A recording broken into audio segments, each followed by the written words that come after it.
Award winner for most mediocre podcast co-host, John Oderman. Thank you. I'd like to thank the Academy for awarding me this just great honor of being Josh's co-host on this great podcast, Pop Culture Problems. I don't know if I'm really that mediocre of it. Yeah, it's you kind of missed the mediocre. And co-host, I mean, that was being generous. You're kind of just a hanger-on, a bitter clinger. A binger clinger? What is bitter that? Clinger? Oh, bitter yeah. Sure. Ladies and gentlemen, we're going to talk about awards. Award shows, winning things for doing things. Awarding things for doing things. I said winning. Winning things. I said wedding things. I was like, this took an interesting turn. Wings and things and days. Yes. And it's words, you know. So how do you feel about award shows, Josh? I feel that, for the most part, all the wrong people win all the wrong awards for all the wrong reasons. Yeah, pretty much. That is in general. This is going to be a pretty boring episode because I think we agree on that. Yeah, I think every once in a while there's a movie that is like I'm gonna go way back in the day. Like Titanic is an example. I think that was a great movie at the time. I think the special effects were great. I think it was not a topical story, but it's a topic that people have interest in. They added a little bit of a spin on it, and it won the award. I don't think there was maybe anything else that year that maybe deserved it. I don't know. A lot of the other times, it's like this weird, artsy-fartsy, out-of-the-blue, kind of oddball movie. I'm like, what the heck are they winning it for? Like, what did they do because they did something weird? And I think that is something that the Oscars, the Academy Awards are the ones that are kind of held up as like the creme de la creme of award shows, especially when it comes to movies and directing and things like that. But I think even like within our lifetime, financially successful movies won Oscars. Mm-hmm. And now it's almost like you have to be a financially unsuccessful movie to have a chance to win an Oscar. A huge flop. Yeah, you can't be a blockbuster or have made any kind of significant monetary contribution. You're a sellout. You prayed to the masses, and that's not a good way to do it. You know, I don't know. I just think in general, movies don't win. See, and the thing about the year Titanic came out is Titanic is one of I think that what sticks out the most. I mean, is it the highest grossing movie? No, Avatar is the highest grossing movie of all time, but Titanic is number 2, I think, and I think it was the first movie to cross $1 billion worldwide. But that year, other movies that came out that were nominated for Best Picture, As Good as It Gets, The Full Monty, Good Will Hunting. Good Will Hunting was a good movie. L.A. Confidential. I think all of those movies, when you look at it, stand the test of time. But there's a couple in that mix that are better than Titanic. Yeah, I don't know that that's true. Yeah, I didn't see L.A. Confidential. It didn't look good enough to see. Good Will Hunting, I only remember that Robin Williams needed to shave. I think it was okay, but it was a little slow. And I think it should probably have been better, but at the time I don't remember it being good. Let's not put Titanic in the same league as Full Monty. And then what was the other one that you said? As Good as It Gets. As Good as It Gets. Really? Don't make me get into my Helen Hunt hypothesis. Don't make me. What is the Helen Hunt hypothesis? Gracious. Here's the thing. I'm watching a movie. I'm watching Mel Gibson. No. I was watching Dr. T and the Women. Dr. T and the Women, which is the movie I was watching. And Helen Hunt is like on a golf course, and she's got like, a white t-shirt or sweater or something, and there's the sprinklers are going off. It's like, and I'm like, wait, this is kind of familiar. It's like, it's something. It's like water and Helen Hunt, white clothing. And then I thought to myself, the one movie, Castaway.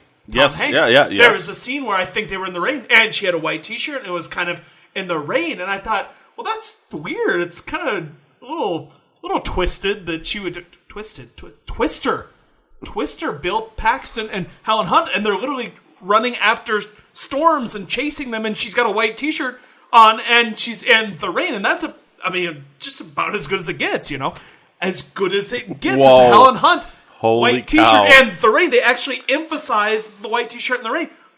Maybe it's just what women want is to wear white T-shirts and what women want. Mel Gibson, Helen Hunt, and actually technically she doesn't have a white T-shirt in the rain. It's a white T-shirt and then it's gonna rain when there's a storm whenever he has the thing, but it's close enough. So that's my Helen Hunt hypothesis. That is amazing. That's sure movies. She has to wear a white T-shirt in the rain. That's incredible. I Wow. Yeah, anyway. Yeah, but I Mind-blowing. don't think As Good As It Gets is a good movie. Yeah, I don't think it's good. I disagree. I think Titanic, you disagree. I disagree. As I think Good As It Gets is... As Good As It Gets is a good movie. Yeah, okay, so if you were in... Helen Hunt won the Best Actress, actually, by the way, for that If movie. you were the Academy, who would you have awarded it to that year? Probably Good Will Hunting. Full Monty? No, probably Good Will Hunting. Full Monty's a good movie. I like the Full Monty. Yeah, okay. Well, it wasn't... I don't know if it's Academy Award level, but yeah. it's a good movie. So... Okay, Good Will Hunting, I'll give you that, but it could be up between those two, right? Yeah. It's it's a close first and second. But both of those financially successful movies. Yeah. And we've kind of just swerved off the deep end in terms of allowing movies that for example, I think The Dark Knight deserved more consideration than it got. Dark Knight was good. Okay. The Imitation Game. Which one is that? Trying to look. I'm looking at this list of some of the films that have won stuff. I thought The Imitation Game was good. If I remembered what. Oh yeah, Imitation Game was great. Yeah, that was with Smog Cumberdragon. Benedict Cumberbatch, and he was trying to making this decrypted. He made the machine that would decrypt German intelligence codes, etc. So that lost out to Birdman. Birdman, maybe one of the single worst movies I've ever seen in my life. Have you ever seen Birdman? Yeah, well, I have it, but I have not watched it yet. Don't. Okay. Actually, you know what? Don't waste my time, huh? Watch it so that I can have someone share in my discontent. It is literally one of the single worst pieces of junk I've ever seen in my entire life. I could not handle it. The only thing about that show that was kind of interesting is that it was filmed in a way that looked like it was one continuous scene. So the whole movie looks like it was shot in one continuous scene. Okay, that's cool, yeah. Okay, it is cool, but it was edited. The whole movie was edited because they couldn't go through and kind of do that with the big name cities or the big name actors. However, there's other movies that have done that for real, and I've never seen it. There's a movie called Russian Ark. I've never seen it. It came out in early 2000s. It's 96 minutes long, and it is a continuous shot. A real one continuous shot. And it has, hundreds of actors and extras and stuff. That's an amazing feat. Birdman did it with the digital technology. Did they win any awards for cinematography with that one? Yeah, I honestly don't know. Yeah, I don't think they probably won any awards for it. But my point is that Birdman did something that was kind of cool with that, but it wasn't cool enough because it wasn't real, and it wasn't cool enough to make the movie good just, by its own nature. So I think probably Imitation Game should have won that instead of the other one. 2013, 12 Years a Slave won an award. I didn't care for that movie. I look at this and I'm like, I would have rather Gravity had won. I would have rather Captain Phillips won. American Hustle was good that year. Have you seen 12 Years a Slave? I have seen parts of it. I have not seen the whole movie. Dallas Buyers Club is another one that people say they really like. Didn't see it, but I can see where people have said that. Wolf of Wall Street was good that year. I like Wolf of Wall Street. Wolf of Wall Street was okay. It's okay. And that's the thing, that now that they've expanded, I think they did it about 10 years ago. Well, I think it was 2009 or 2008. They expanded the Best Picture nominee to have more nominees. Where like, and I don't know why they exactly did that, but now it's really kind of, you look at the lists of who's been nominated, and I think expanding the list has made it more controversial because you have more movies to kind of compare that winner to. But I think it's kind of for me like a no-brainer. When I look at some of these lists, I'm like, well, of course this person should have won, or of course that. When it's in the middle of something, like 2010, the Academy Awards, you had The King's Speech, 127 Hours, Social Network, Black True Swan. Grit, Black Swan. You had a couple Inception. of those cool, Inception. That was a tough year to pick. I think King's Speech was a good movie. Yeah, it is. Yeah, and yeah. I don't think I should say that the other movies deserved it more. But I think that's a movie. That's one that you can be like, oh, I can feel comfortable that person won. That was a good movie, but I really wish that my other person would have won instead. But whatever. I wish my sports team would have won. But I'm okay that another sports team I don't hate won. I'm picking up what you're putting down. A lot of the other ones are like, how did that win over this? Yeah. I can't get behind those. So, I mean, what's an example that springs to mind there for you? Of which? Of one that you just like, how did that win? Well, any of the ones I had just mentioned before. I think that 12 Years a Slave is not very good. Birdman was terrible. I'm looking at the other ones here from the other years. I think one that like sticks out to people that I think gets unfairly kind of bashed is the movie Crash. Yeah, okay. The same year as like Brokeback Mountain, Capote. There were those are the two that like people thought, and then Crash won, and it was like, whoa. People were kind of shocked by that. Beautiful Minds winning over Lord of the Rings: Fellowship of the Ring seems a little weird. I didn't care for Beautiful Mind. And I almost feel like for a couple of years there, because it was 3 years in a row that you had Lord of the Rings movies, and I actually think that the Lord of the Rings movies are deserving, all three of them, of Best Picture. Yeah, yep. But you had a Beautiful Mind. And then Return of the King actually won Best Picture. Yep. I feel like they were just like, we'll give it to Return of the King when it comes out. It's the Susan Lucci of Academy Awards. Like, she didn't win for 30 years or something. It was like a running joke. 99, American Beauty won. I thought American Beauty was interesting, but I didn't love it like I loved The Green Mile. Not better than The Green Mile. Oh, absolutely not better. And The Sixth Sense was good. It was different and innovative, but I still would have given it to The Green Mile. I agree. 100%. Yep. But I liked American Beauty, but I just don't think it shot a fair shot. I don't think it got a fair shot at all. So anyway, and hindsight is 20/20, but now you look at the Kevin Spacey element of that movie, and it makes it even creepier. Yeah, that is true. Okay, here's a year where I think they had a tough choice, and I don't think that they chose wrong, but man, I could see them choosing the other one between Forrest Gump and The Shawshank Redemption. Well, that's a tough year. But Pulp Fiction is in that year as well, and not that good. But a movie that is left out of that list that should have been nominated, The Lion King. That is true. And that is true. The Lion King is good. And I think it won for Best Animated Feature, but it should have been nominated for Best Picture. But, okay, Lion King deserves to be there more than Quiz Show. Yeah, that's true. But Lion King, The Shawshank Redemption, and Forrest Gump, how hard of a choice. I know. For me, that is so unbelievably tough. Now, here's where I think you could make the argument that Lion King should have won Best Picture. I don't know. I mean, Forrest Gump, Shawshank Redemption are... Lion King is really good. I love Lion King. But Forrest Gump and Shawshank Redemption are so, so good. And it's hard...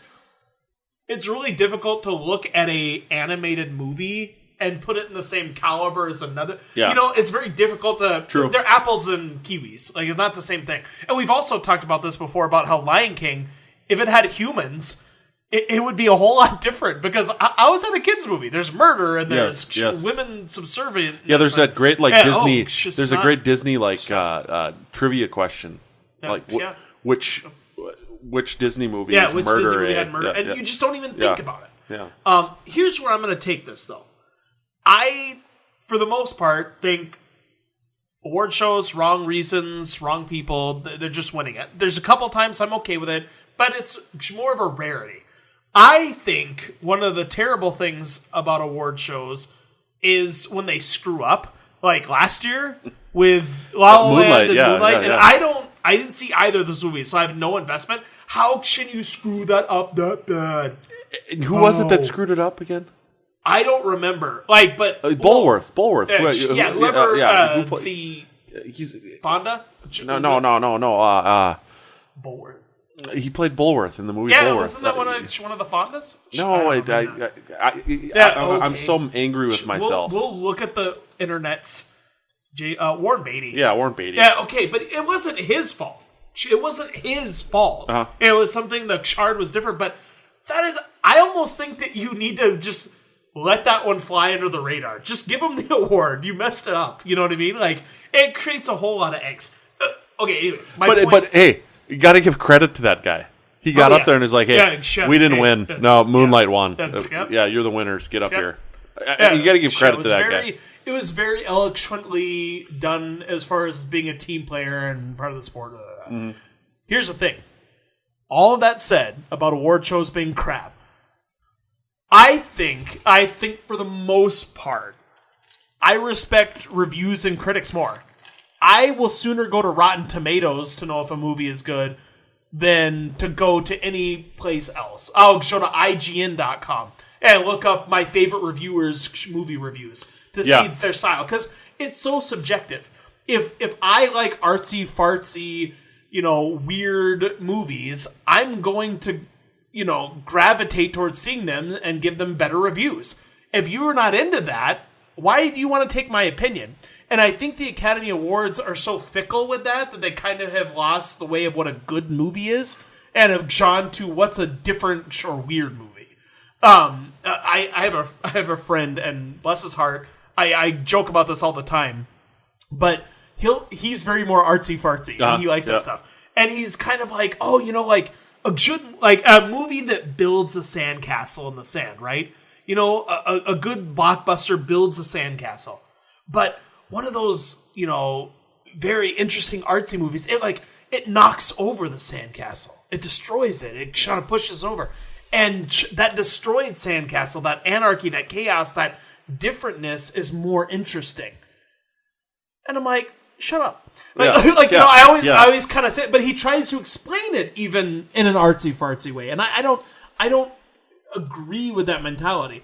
Now, Rotten Tomatoes is an example. They're not always right for me.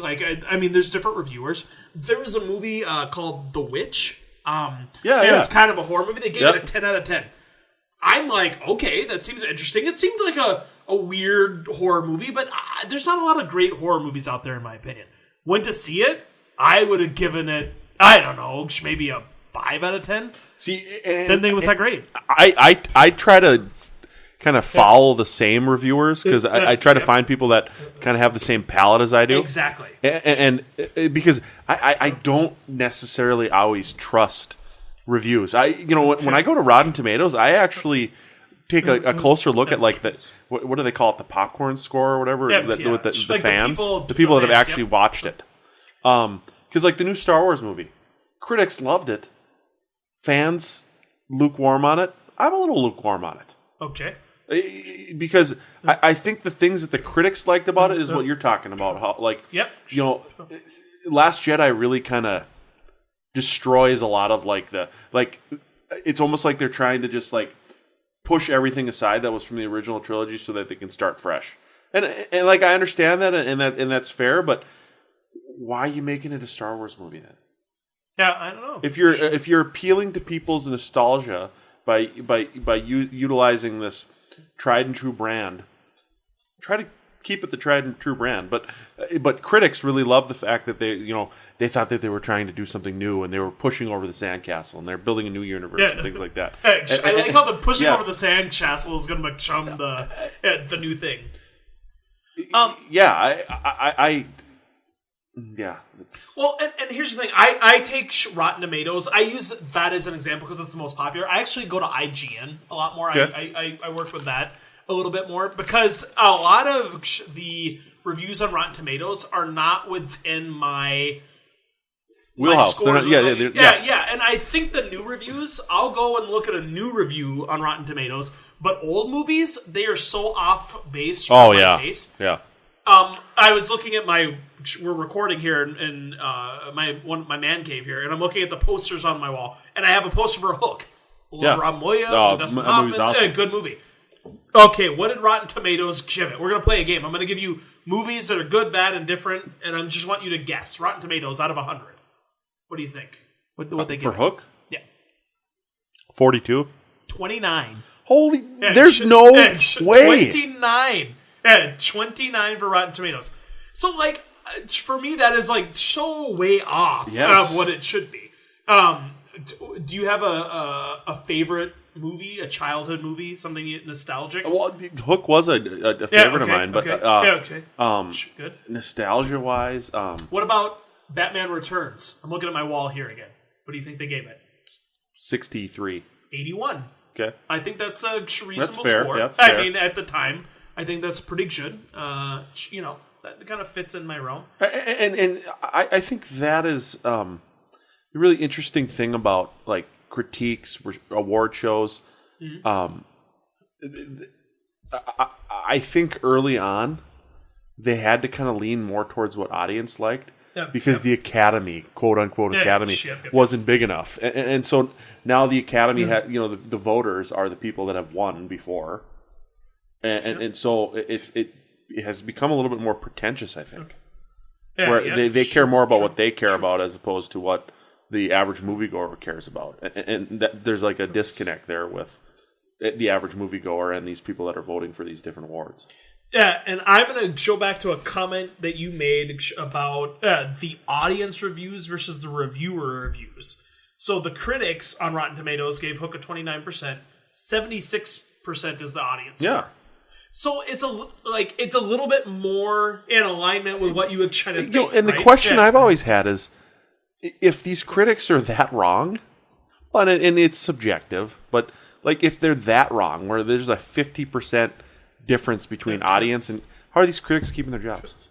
I don't know. I try to think it's, and I almost think that now you have critics that disagree or don't like a movie just so they can be that person that disagrees or doesn't like the movie, and they come up with really asinine reasons for not liking a movie.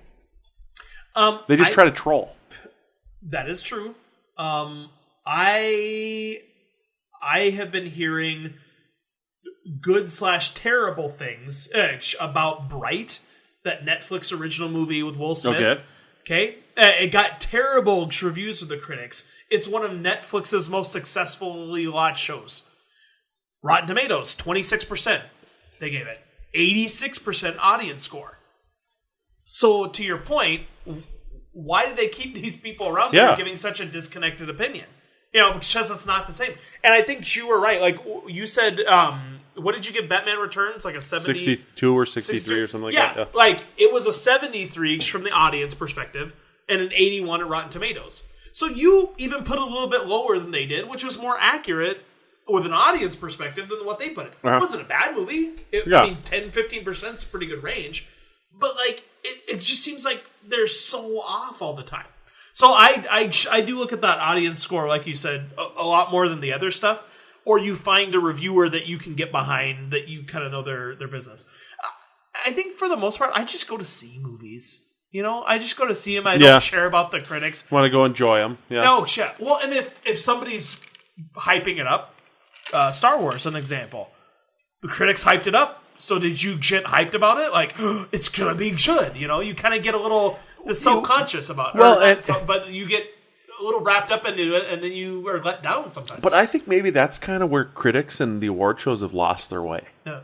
Because they used to be celebration of movies, they used to be celebration of watching movies, and now it's celebration of what statement does this movie make, or what person is this movie representing, as opposed to let's just celebrate movies that we enjoyed watching this year. Mm-hmm. Yep. And so like it should be a party to kind of like the award show, I loved watching growing up because it was probably a little immature and things like that. MTV Movie Awards was awesome. Was awesome. They were great. Every year I look forward to it. Yeah, and they it did a good job. because it was a celebration of the movies. It was where voted on by the fans, but also the nominees were movies that like people actually enjoyed and watched. Yep. And sometimes, like in the case of Titanic, MTV Movie Awards lined up with the Academy Awards. Yep. But But it's more rare. But even the MTV that's Movie the Awards fan. now has like kind of Do they steered still its have way. them? I think they do, but they're not. don't even they're know. not. But they've kind of lost their significance too because it became more about. It became less about the things that made the MTV Movie Awards great, and more about the things that have ruined things like the Academy Awards. Yeah. And so, I loved the MTV Movie Awards growing up. Oh, they were a bust. Yeah. And like you said, it's people's choice, and that kind of is a more representative score or view of what these movies are. And I think, like you said, we've lost, and I'm going way back, and I've been immersed in this topic for a while, so forgive me for bringing it up the last few weeks and episodes, but I'm kind of doing this stuff on The Wizard of Oz right now, and it reminded me of that award. They lost to The Gone with the Wind for the Academy Award for Best Picture. The Academy gave Judy Garland an honorary award for her performances in that movie and then this other movie in the same time. They just made up an award and said, "Hey, we kind of going to give this to her to say, hey, that was a good job, good, well done." Yeah, You would never well see done. that today. Yeah, you would never see any sort of like a kind of an honorary award, or we're going to award 2 Best Pictures this year. We can't choose between Forrest Gump and Shawshank. We literally just cannot pick. We're going to give them both an award, or we're going to give this one the Best Picture award, and this one the second Best Picture. We just can't. We can't choose. Yeah, We're gonna give them something. We're gonna give them a silver medal because they were 2 votes away. That doesn't happen. doesn't work. And I just don't know why. Why can't it be more happy and friendly? Let's make our own awards show. Yeah, Let's do it. Can we start like a movie Hall of Fame, like the Rock and Roll Hall of I Fame think guy we started have it that. in his basement, and now it's didn't like they this do huge that? thing. Yeah, the Rock and I Roll Hall didn't of know Fame that. started in some guy's basement. I did not know I don't that. know if he was like a radio guy or not, but he invited the bands, and I don't know if any of them showed up the first year, but like all of a sudden, I mean, Rock and Roll Hall of Fame is a thing now. Yeah, it's huge. So Let's do our own thing. Yes, let's do it. So I support this. Have you watched or have you been familiarizing yourself with any of the movies that are up for awards this year? One movie that I haven't seen that I really want to see is Get Out. Okay, I have seen that. Is it good? I thought that it was good.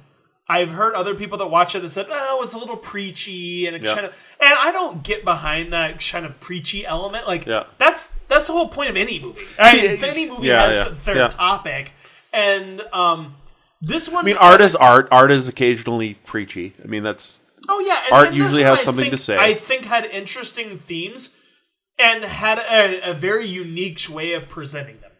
It was a little artsy at times, which is fine. I thought it was good. But, like, I don't know if it was as good as any of the other movies that are there. I haven't seen any of the other movies that are on the list. None. And none of them look all that interesting to me. There are 3 on the list that I'd like to see, that I'm kind of excited to see, actually, and that's The Darkest Hour, the Winston Churchill movie, with Gary Oldman. Okay. I would give him that award just for the makeup. Yeah. I mean, that's a phenomenal endeavor. Dunkirk is another one I really want to see. I've got it. I just haven't had a chance to watch it yet. Oh, excuse me. You're excused from from this show. Then The Shape of Water with Guillermo del Toro's del Toro. his new movie. Oh, shit. I've heard Lady Bird is good. That's what I've heard as well. Yeah. So I mean, there's a couple of Phantom Thread is Daniel Day-Lewis's last movie, or allegedly his last movie. The Post, Steven Spielberg. I mean, there's a lot on this list that, but none of them are Forrest Gump or Shawshank Redemption. When it comes to Steven Spielberg, I'm not as excited about The Post as I am about the Ready Player One coming out in March. Oh, okay. So, and it's things like that really bother me. That there's these very significant pop culture events / movies that come out that Captain America: The Winter Soldier, I think, should have been nominated for an Academy Award. That was an awesome movie. To me, it's one of we're gonna have our first superhero movie nominated for Best Picture. I'm calling it right now. Black Panther will be nominated for an Academy Award. Really? Yes. Yeah, I think so. Okay, Yeah. we're coming back. I'm calling it right now. We're going to John. Here's the thing. I'm going to let the people decide whether or not you are the co-host of mediocrity, like I said you were at the beginning of the show. I feel like I And contributed a I'm lot. going to wait until the awards next year to see if Black Panther is nominated, and we're going to use that against you or for you in that judgment. And this gives us an opportunity to kind of pump something that we've been talking about, and that's we want to have like a mailbag episode of the podcast. If you think that I'm a mediocre co-host, Okay. send us some. We're gonna do it. If you got some questions for us, if you got something that you want us to talk about, send us a message. I'm so glad you opened up the store because I am writing my letter right after we're done. Ladies and gentlemen, thanks for listening to Pop Culture Problems. Send in those letters. We'll see you next time.